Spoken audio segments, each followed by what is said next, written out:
Good morning and welcome to the tar education friends. Target allrounder की tar education में मैं प्रकाश कुमार आप सभी का स्वागत करता हूं। दोस्तों, आज है 2 मई 2022। देखेंगे हम लोग पिछले 2 दिन के सभी महत्वपूर्ण करंट अफेयर्स जो आपके आगामी सभी परीक्षाओं के लिए अति महत्वपूर्ण होंगे। साथ में सबसे ज़्यादा फायदेमंद देखेंगे ये सभी एक्स्ट्रा फैक्ट्स जो आपको औरों से आगे रखेगा। इस क्लास का PDF आप टार एजुकेशन के इन सभी सोशल मीडिया प्लेटफॉर्म्स और टार एजुकेशन की वेबसाइट से विजिट करके प्राप्त कर सकते हैं। PDF और अन्य बहुत सारे मटेरियल सभी का लिंक नीचे डिस्क्रिप्शन बॉक्स में दिया हुआ है, जरूर विजिट करें। दोस्तों, प्रश्न यहाँ हिंदी इंग्लिश दोनों में है, ऑप्शंस भी हिंदी इंग्लिश दोनों में है। आपसे आग्रह है कि क्लास को अंत तक अटेंड करें, तभी आपको इस क्लास का महत्व पता चलेगा। तो चलिए बिना देर किए शुरू करते हैं आज का class. The first question is recently who has been appointed as the new vice chief of the Indian army. हाल ही में किसी भारतीय सेना के नए उप प्रमुख के रूप में नियुक्त किया गया है। तो सही जवाब है BS राजू। इनका पूरा नाम है लेफ्टिनेंट जनरल बगावली सोमशेखर राजू अर्थात BS राजू। इन्हीं को नए उप प्रमुख बनाए गए हैं भारतीय सेना के। तो इसको महत्वपूर्ण क्वेश्चन है, ये याद रखेंगे। चलिए कुछ और इसमें फैक्ट्स हम लोग जानते हैं, काफी महत्वपूर्ण, ध्यान से देखिएगा।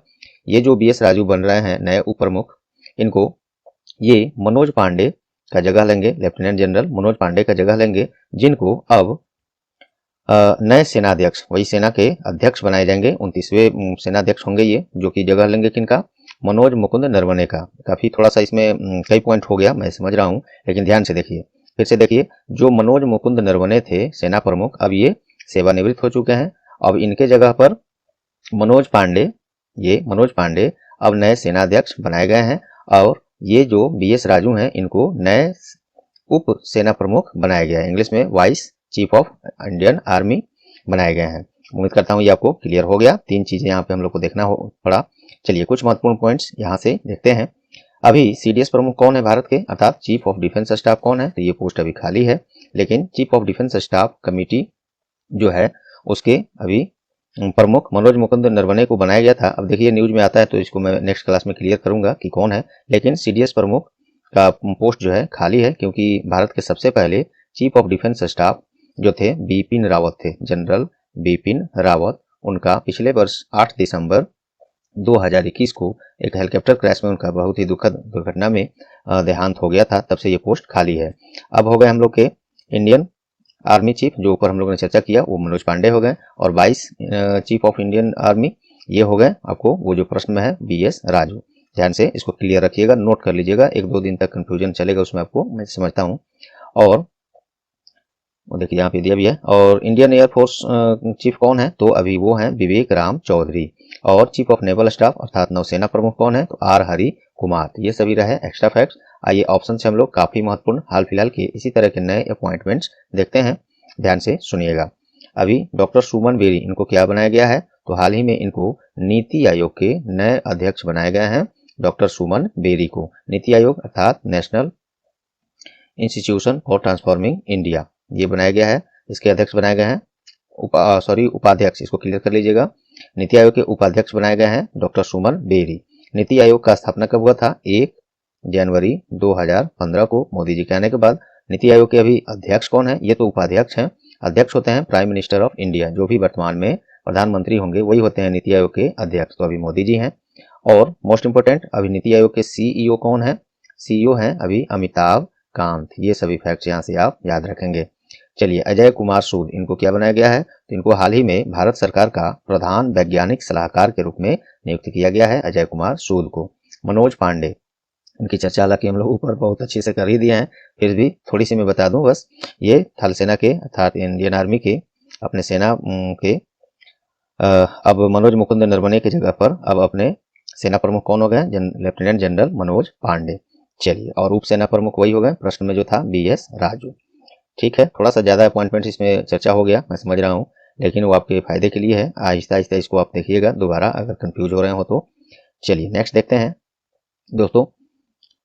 नेक्स्ट क्वेश्चन देखते हैं। दूसरा प्रश्न है, हाल ही में किस राज्य सरकार के द्वारा जैव विविधता संरक्षण के लिए भारत के पहले जीन बैंक कार्यक्रम को मंजूरी दिया गया है? Recently which state government has approved India's first gene bank programme for biodiversity conservation? तो इसका सही जवाब है महाराष्ट्र। महाराष्ट्र सरकार ने यह सुनिश्चित करने के उद्देश्य से कि प्राकृतिक संसाधनों को पीढ़ियों तक पारित किया जाता है जैव विविधता संरक्षण के लिए भारत के, तो इसी के लिए भारत के पहले जीन बैंक कार्यक्रम को मंजूरी दिया है महाराष्ट्र सरकार ने। महाराष्ट्र सरकार ने दिया है, तो देखते हैं। इसकी राजधानी मुंबई है। राज्य की स्थापना 1 मई 1960 में और मुख्यमंत्री उद्धव ठाकरे हैं और राज्यपाल अभी भगत सिंह कोश्यारी हैं। चलिए ऑप्शन से इसी तरह के कुछ राज्यों के हाल फिलहाल के स्कीम्स, अभियान और योजना के बारे में देखते हैं। उत्तर प्रदेश क्यों न्यूज में है, तो उत्तर प्रदेश राज्य सरकार के द्वारा हाल ही में एक अभियान चलाया गया है, स्कूल चलो अभियान। स्कूल चलो अभियान किस राज्य का है, तो ये उत्तर प्रदेश का है। राज्य में 100% नामकरण करने के लिए ऐसे बच्चे, ऐसे लोग जो लोग या ऐसे बच्चे जो किसी कारणवश स्कूल नहीं जा रहे हैं, ये सुनिश्चित करने के लिए कि उनका एडमिशन स्कूल में हो जाए, तो इसीलिए है स्कूल चलो अभियान। ये उत्तर प्रदेश सरकार ने शुरू किया है। उत्तर प्रदेश की राज्य की राजधानी कहाँ है, तो लखनऊ है। और राज्य के अभी मुख्यमंत्री कौन है, तो सभी लोग जानते हैं, योगी आदित्यनाथ हैं। और वर्तमान में अभी उत्तर प्रदेश के राज्यपाल हैं, गवर्नर हैं कौन, आनंदीबेन पटेल। ये सब याद रखेंगे। चलिए हिमाचल प्रदेश की न्यूज में है, तो हाल ही में स्कूलों में भगवत गीता, श्रीमद् भगवत गीता को पाठ्यक्रम के रूप में शामिल करने का घोषणा किस राज्य ने किया है, तो ये हिमाचल प्रदेश ने। और ऐसा करने वाला ये भारत का दूसरा राज्य बन गया है जो स्कूल में श्रीमद् भगवत गीता को पाठ्यक्रम के रूप में शामिल करने का घोषणा किया है। तो ये दूसरा राज्य बना ऐसा करने वाला। तो पहला राज्य कौन सा है, तो गुजरात है पहला राज्य भारत का जिसने स्कूलों में श्रीमद् भगवत गीता को पाठ्यक्रम के रूप में शामिल करने का घोषणा किया था। हिमाचल प्रदेश की चर्चा हुई है, तो देख लेते हैं। हिमाचल प्रदेश राज्य की स्थापना 25 जनवरी 1971 में। राज्य का राजधानी कहाँ है, तो हिमाचल प्रदेश का 2 राजधानियां हैं। एक है शिमला जो कि समर सीजन के लिए है, एक है धर्मशाला जो विंटर सीजन के लिए है। हिमाचल प्रदेश के वर्तमान राज्यपाल अर्थात गवर्नर कौन है, तो राजेंद्र विश्वनाथ अर्लेकर, ये वहाँ के राज्यपाल हैं। चलिए कर्नाटक की न्यूज में है, तो कर्नाटक सरकार के द्वारा हाल ही में सामाजिक जागरूकता अभियान है, उसका नाम है सांस। इसको इंग्लिश में ऐसे लिखेंगे, पढ़ेंगे सांस। तो ये अभियान शुरू किया है कर्नाटक सरकार ने। इसके द्वारा राज्य से निमोनिया को जड़ से मिटाने का कार्य किया जाएगा। कर्नाटक का राजधानी कहाँ है, तो बेंगलुरु है। राज्य का स्थापना कब हुआ है, 1 नवंबर 1956 को। अभी वर्तमान में कर्नाटक के मुख्यमंत्री बसवराज बोमोई हैं और राज्यपाल वहाँ पे थावर चंद गहलोत हैं। थावर चंद गहलोत। ये रहे दूसरे प्रश्न से इतने सारे फैक्ट्स दोस्तों, और ऑप्शन से भी इतने सारे फैक्ट्स। तो दोस्तों उम्मीद करता हूँ आपको अभी तक क्लास समझ में आ गया होगा, किस क्वालिटी के हैं, जरूर पसंद आ रहे होंगे, परीक्षा उपयोगी लग रहे होंगे। अगर लगे हैं तो प्लीज अभी वीडियो को लाइक बटन दबा दें और अपना कुछ सेकंड्स देकर लास्ट में, अभी नहीं पढ़ लीजिए पूरा, तभी उसके बाद ही कुछ सेकंड्स देकर आपके पास जितने भी एजुकेशनल ग्रुप्स हैं या वैसे फ्रेंड्स जो लोग तैयारी कर रहे हैं वहाँ पे इसको शेयर करके टार एजुकेशन का सहयोग करें। और चैनल पर आप नए हैं या चैनल को अब तक सब्सक्राइब नहीं किए हैं तो अभी सब्सक्राइब बटन दबा दें और साथ में बेल आइकन भी दबा दें। मुझे पूरा विश्वास है दोस्तों आप लोग इतना सहयोग जरूर करेंगे। चलिए नेक्स्ट क्वेश्चन देखते हैं हम लोग। हाल ही में किस देश ने संयुक्त राष्ट्र विश्व पर्यटन संगठन से निकलने का फैसला किया है, अर्थात recently which country has decided to leave the United Nations World Tourism Organization. ये फैसला किया है रसिया ने। रूस ने UNWTO अर्थात United Nation World Tourism Organization के द्वारा यूक्रेन पर अपने आक्रमण पर रूस की सहायता को निलंबित, रूस की सदस्यता इससे से UNWTO से सदस्यता रद्द करने के लिए मतदान से पहले ही रूस ने इससे खुद ही बाहर निकलने का घोषणा कर दिया है। और देखते हैं WTO के बारे में। वर्ल्ड टूरिज्म ऑर्गेनाइजेशन, इसी में लग जाता है UN, तो UNWTO हो जाता है यूनाइटेड नेशन। WTO का स्थापना 1 नवंबर 1975 में। WTO से वर्ल्ड ट्रेड ऑर्गेनाइजेशन भी होता है, तो आप WTO जब शब्द बोला जाए तो इसको क्लियर रहिएगा। यहाँ पे WTO अर्थात वर्ल्ड टूरिज्म ऑर्गेनाइजेशन की चर्चा हो रही है। WTO का हेडक्वार्टर कहाँ है, तो ये स्पेन के मैड्रिड में है, यहाँ पे कोमा होगा। और इसके सेक्रेटरी जनरल अर्थात महासचिव कौन है, तो जुराब पोलोलिकासविली। आराम से आप भी पढ़ लीजिएगा। रूस ने ये फैसला किया है, तो देखते हैं रूस के बारे में। रूस की राजधानी मॉस्को है, यहाँ पे रशियन रूबल मुद्रा चलता है। प्राइम मिनिस्टर मिखाइल मिशुस्तिन है और राष्ट्रपति व्लादिमीर पुतिन है। चलिए और यहाँ से अब हम लोग ऑप्शन से देखते हैं कुछ महत्वपूर्ण इसी तरह के कुछ देशों को जो न्यूज में रहे हैं कोई ना कोई चर्चा को लेकर। तो हाल ही में जंगली जानवरों को कानूनी अधिकार देने वाला विश्व का पहला देश कौन बन गया है, तो ये बना है इक्वाडोर। इक्वाडोर की राजधानी कहाँ है, तो क्वीटो, QUITO क्वीटो। और वहाँ का मुद्रा क्या है, तो US डॉलर है क्वीटो का मुद्रा। अमेरिका की न्यूज में है, तो हाल ही में आपने देखा होगा कि 2+2 वार्ता, इसको ऐसे लिखते हैं 2+2 वार्ता किन दो देशों के बीच हुआ है? तो अपने देश इंडिया और अमेरिका के बीच में होता है ये 2+2 वार्ता, मंत्री स्तरीय वार्ता होता है। अमेरिका के अभी वर्तमान राष्ट्रपति कौन है? तो वो हैं जो बाइडेन और ये 46वें क्रम के राष्ट्रपति हैं अमेरिका के। ये क्रम भी एक बार एग्जाम में कई बार ऐसा पूछा गया है, इसको ध्यान रखेंगे। जो बाइडेन वहाँ के प्रेसिडेंट हैं, और तो वाइस प्रेसिडेंट का भी कौन है अमेरिका के? तो वो हैं कमला हैरिस। ये अमेरिका की पहली श्वेत महिला हैं वाइस प्रेसिडेंट बनने वाली। चलिए, यूएस कैपिटल तो आप लोग जानते ही हैं, वाशिंगटन डीसी है, ये सब याद रखेंगे। पाकिस्तान क्यों न्यूज में है? तो हाल ही में शाहीन, हिंदी में लिखता हूँ उसको शाहीन 3 ये एक मिसाइल है, बैलिस्टिक मिसाइल है। इसका सफल परीक्षण किस देश के द्वारा किया गया है? अर्थात ये किस देश का है बैलिस्टिक मिसाइल? तो ये पाकिस्तान का है। इसने अभी हाल ही में इसका सफल परीक्षण किया है। पाकिस्तान की राजधानी इस्लामाबाद है। पाकिस्तान के वर्तमान प्रधानमंत्री कौन है? तो अभी हैं शहबाज शरीफ नए प्रधानमंत्री वहां के बन गए हैं। इनसे पहले क्रिकेटर इमरान खान थे, जो सदन में बहुमत हासिल न करने के कारण पाकिस्तान के पहले ऐसे प्रधानमंत्री हैं जो इस्तीफा उनको देना पड़ा है। तो वर्तमान में शहबाज शरीफ है वहाँ के प्रधानमंत्री। और पाकिस्तान के अभी राष्ट्रपति कौन है, प्रेसिडेंट कौन है? तो वो हैं आरिफ अलवी, जो वहाँ के राष्ट्रपति हैं। तीसरे प्रश्न से इतने सारे फैक्ट्स हमने दिए आपको, उम्मीद करता हूँ पसंद आए होंगे। चलिए नेक्स्ट देखते हैं। हाल ही में किसने नए विदेश सचिव के रूप में विदेश सचिव के पद पर पद ग्रहण किया है?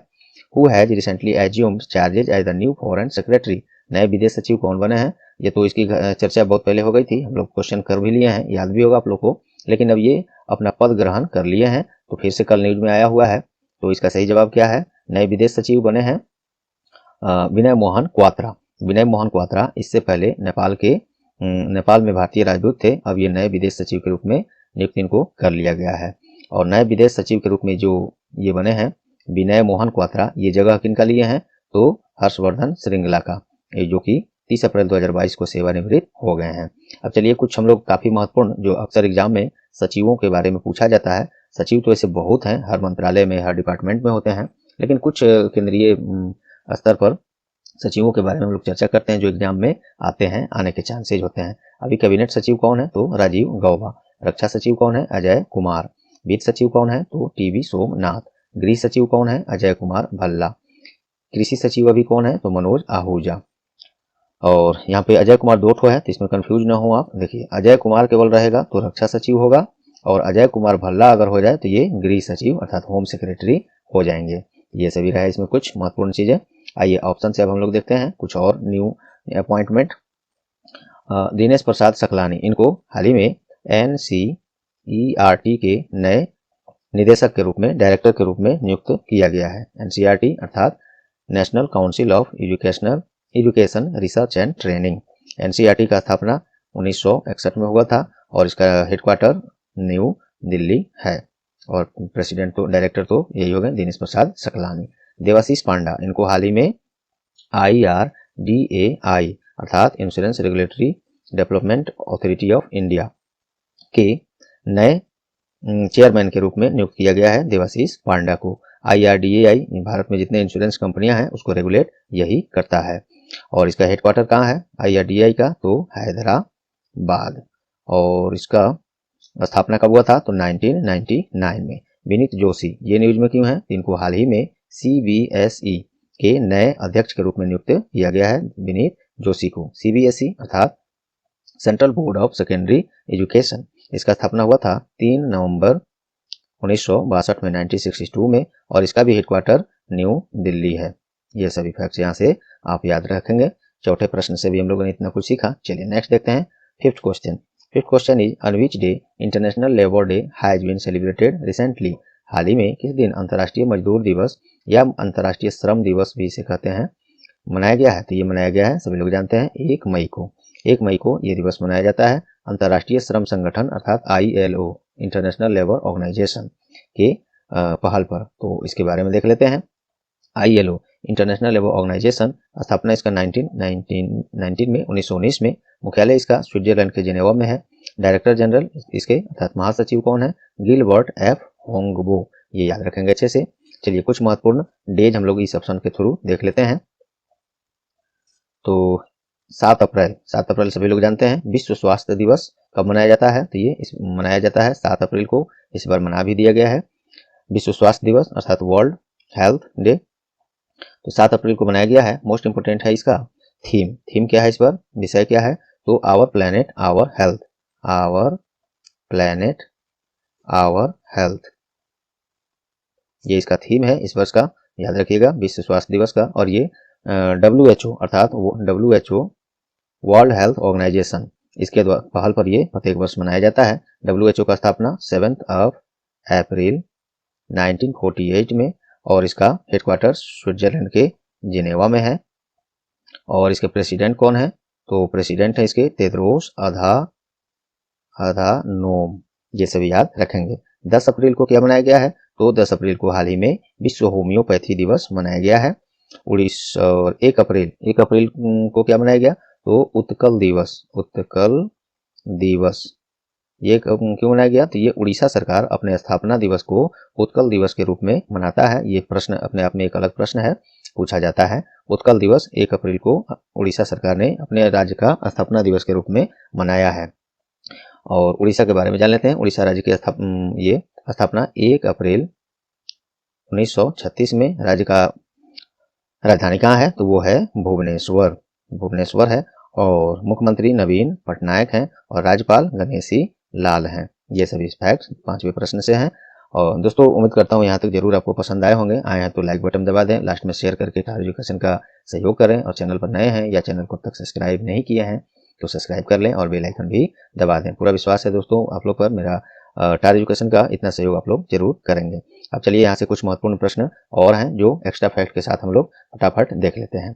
हाल ही में 1 मई 2022 को किस राज्य के द्वारा अपना स्थापना दिवस मनाया गया है, ये गुजरात और महाराष्ट्र दोनों ही राज्य 1 मई को अपना स्थापना दिवस मनाया है। 1 मई को अभी जस्ट ऊपर हम लोगों ने देखा अंतर्राष्ट्रीय श्रम दिवस या मजदूर दिवस या इंटरनेशनल लेबर डे या वर्ल्ड लेबर डे, तो ये 1 मई को इन दोनों राज्यों का स्थापना भी है, इन दोनों राज्यों ने अपना स्थापना दिवस मनाया है।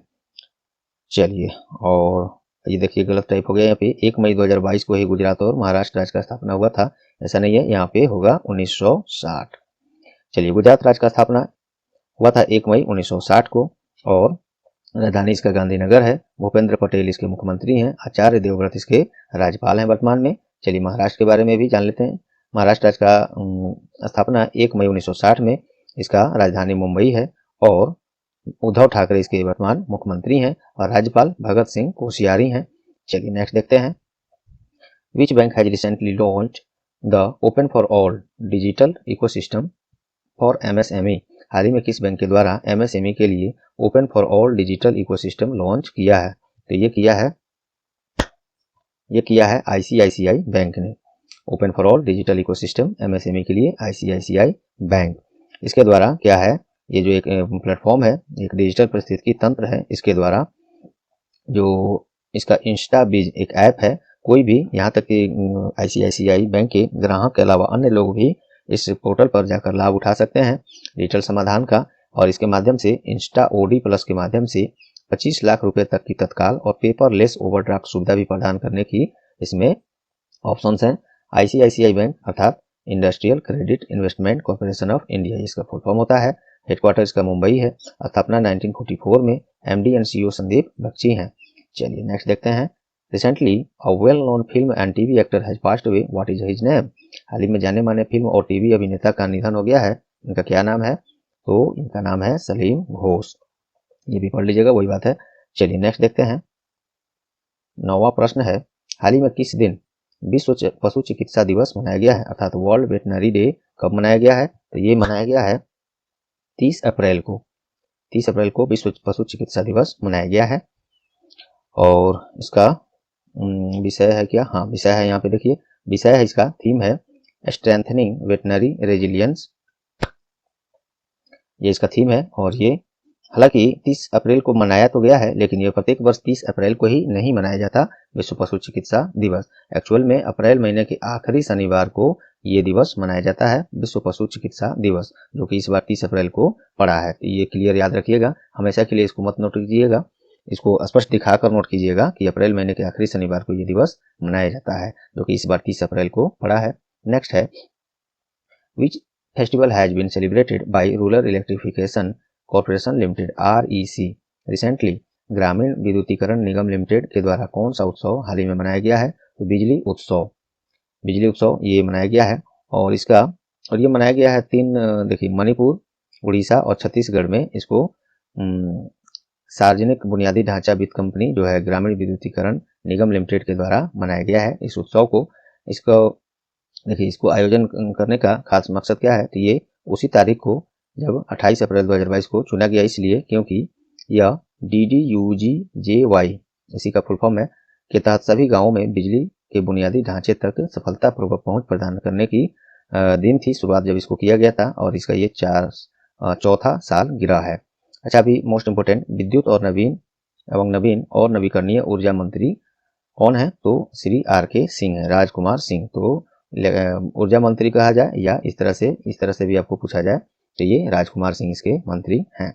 नेक्स्ट है, on which day world laughter day has been celebrated recently. हाल ही में किस दिन विश्व हास्य दिवस मनाया गया है? ये 1 मई को गुजरात और महाराष्ट्र का स्थापना दिवस भी है राज्य का। इसके अलावा अंतर्राष्ट्रीय श्रम संगठन के द्वारा विश्व मजदूर दिवस या श्रम दिवस ये भी 1 मई को ही मनाया जाता है। सब याद रखेंगे। विश्व हास्य दिवस हो गया 1 मई को। वही हंसी और इसके उपचार के लाभों के बारे में जागरूकता बढ़ाने के लिए ये मनाया जाता है। और मई महीने के पहले रविवार को, इसको बिल्कुल क्लियर से इसको याद रखिएगा पॉइंट को, प्रत्येक वर्ष 1 मई को नहीं बल्कि मई महीने के, देखिए यहाँ पे है, मई महीने के पहले रविवार को विश्व हास्य दिवस मनाया जाता है। यह दिन विश्व शांति को प्रकट करने और हंसी के माध्यम से वैश्विक चेतना बनाने का प्रयास का प्रतीक है। और प्रथम बार इसको, वही बात है जो मैंने ऊपर चर्चा किया। चलिए अब क्वेश्चन ऑफ द डे देखते हैं दोस्तों। आज का क्वेश्चन ऑफ द डे है, recently which programme has been started by the ministry of MSME मंत्रालय के द्वारा किस कार्यक्रम का शुरुआत हाल ही में किया गया है? इसका जवाब आप लोग को याद होगा, मैं उम्मीद करता हूँ। पिछली क्लासेज में इसको कराया जा चुका है, तो जरूर इसको कमेंट में इसका जवाब दें। नहीं याद है तो पिछली क्लासेज देखें या गूगल सर्च कर लें और वहां से इसको याद भी कर लें और कमेंट में जरूर इसको करें। तो चलिए दोस्तों, एक महत्वपूर्ण सूचना और दोस्तों, रुकिए। टॉपिक वाइज क्लास टार एजुकेशन पे बहुत सारे कराए गए हैं, जैसे न्यू अपॉइंटमेंट्स अवार्ड्स जितने हैं, national international cricket special, IPL special, days and theme हो गए, अन्य मिनिस्टर, केंद्र सरकार में, राज्य सरकार में कुछ महत्वपूर्ण केंद्रीय मंत्रिमंडल, ये आपको नोबेल पुरस्कार स्पेशल, बहुत सारे टॉपिक्स के क्लास कराए गए हैं। और ये खास इसलिए है कि क्योंकि ये जनवरी 2021 से लेकर मार्च अप्रैल 2022 तक के सेशन को इसमें कवर किया गया है। इससे बाहर एक भी प्रश्न नहीं आएंगे, मैं आपको विश्वास दिलाना चाहता हूं। जरूर इसका लाभ उठाइए, सभी का लिंक नीचे दिया हुआ है डिस्क्रिप्शन बॉक्स में, तो इसका लाभ उठाएं और अन्य दोस्तों के साथ शेयर भी करें। तो चलिए दोस्तों, उम्मीद करता हूँ आज का क्लास आप लोगों को परीक्षा उपयोगी लगे होंगे। यदि लगे हैं तो प्लीज वीडियो को अभी लाइक बटन दबा दें, अब तक नहीं दबाए हैं तो। और अब समय आ गया है अपना कुछ सेकंड्स देकर टार एजुकेशन के इस सेशन को आप अपने अदर जितने भी एजुकेशनल ग्रुप्स हैं, फ्रेंड्स हैं जो लोग तैयारी कर रहे हैं, उन्हें शेयर करके इसका टार एजुकेशन का सहयोग करें दोस्तों। और चैनल पर आप नए हैं या चैनल को अब तक सब्सक्राइब नहीं किए हैं तो अभी सब्सक्राइब बटन दबा दें और साथ में बेल आइकन भी दबा दें, जिससे क्लास का नोटिफिकेशन सबसे पहले आपको और निश्चित रूप से मिले। और पहले से सब्सक्राइब और बेल आइकन कर लिया है तो दोबारा से नहीं दबा देंगे। आपका बहुत बहुत धन्यवाद। बस लाइक और शेयर कर दें जरूर दोस्तों, मुझे पूरा विश्वास है इतना सहयोग आप लोग जरूर करेंगे। और साथ में इन सभी सोशल मीडिया प्लेटफॉर्म से भी जुड़ जाएं सभी अपडेट्स के लिए, PDF के लिए। और तो चलिए दोस्तों, मिलते हैं अगले क्लास में, तब तक के लिए goodbye, all the best.